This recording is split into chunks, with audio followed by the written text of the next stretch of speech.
Good morning, students of class 10th.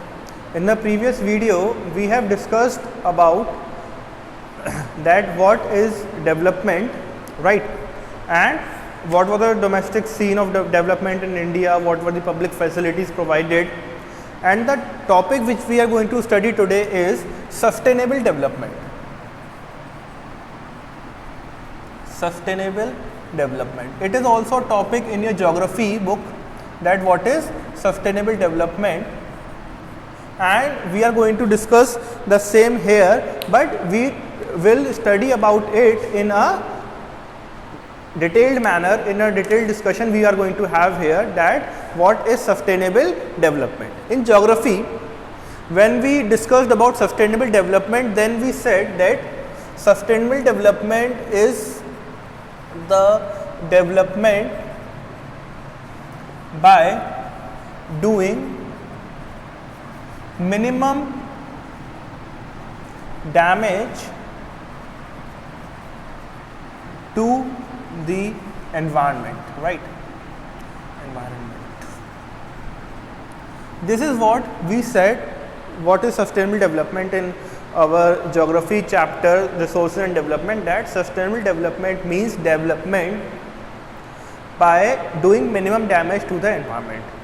Now we will study thoroughly in deep that what do you mean by this term, that by minimum damage to the environment, and what is the meaning of the term sustainable development, right?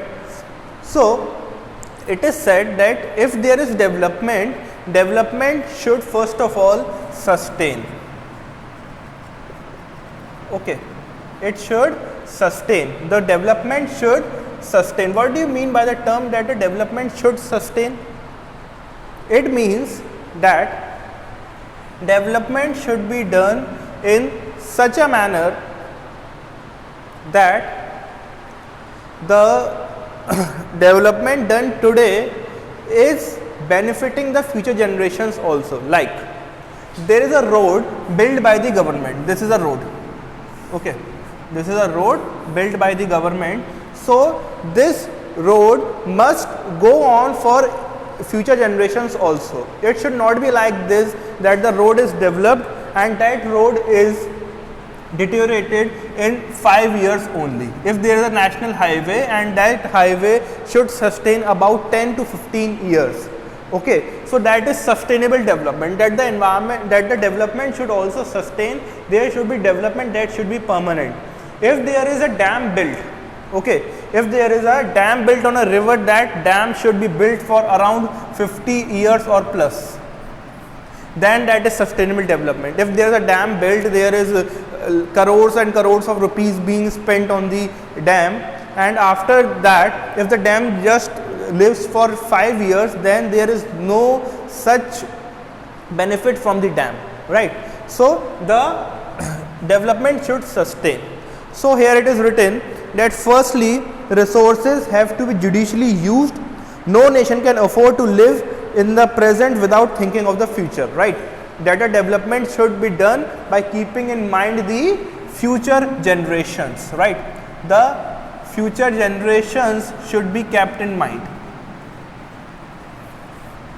The second point is that the development should be done to ensure that the alternate resource and techniques are developed, right? Alternate sources and techniques should also be developed. Now what are alternate sources? Let me give you an example. Like earlier, when the electricity was being produced in the country, the only source for the production of electricity in the country was nothing but just thermal power stations, means the koila. The coal was used for generation of electricity. But later on, now there are solar panels also used, right? There are solar panels also used for the generation of electricity. Now these solar panels will help the people to generate electricity at their homes, right? So this is an alternate source of resource.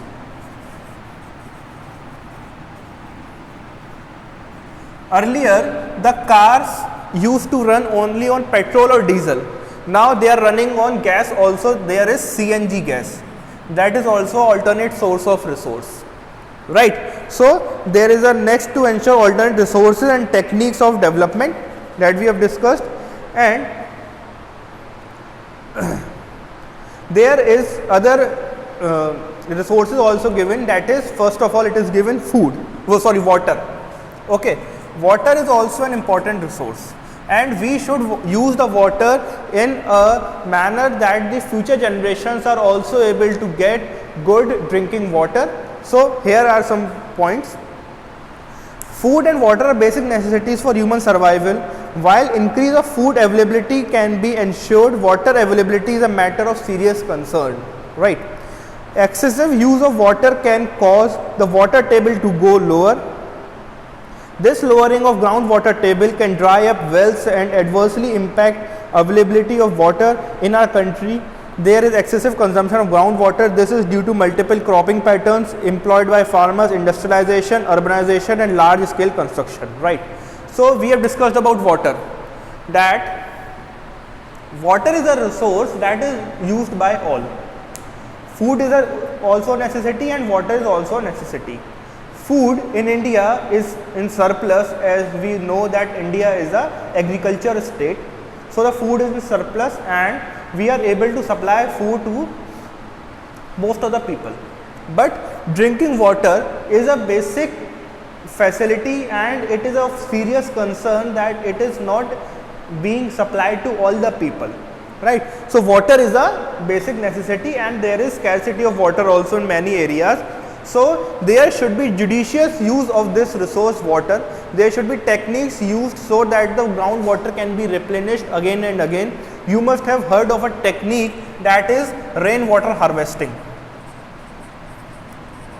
Rainwater harvesting. So rainwater harvesting is also an important technique used in the country for the protection of the water, right?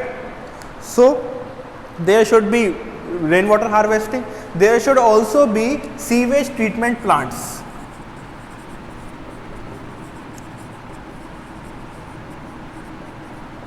That when the chemical waste from the factories is disposed of into the rivers, there should be proper treatment of that water before it is being disposed in the river, so that the animals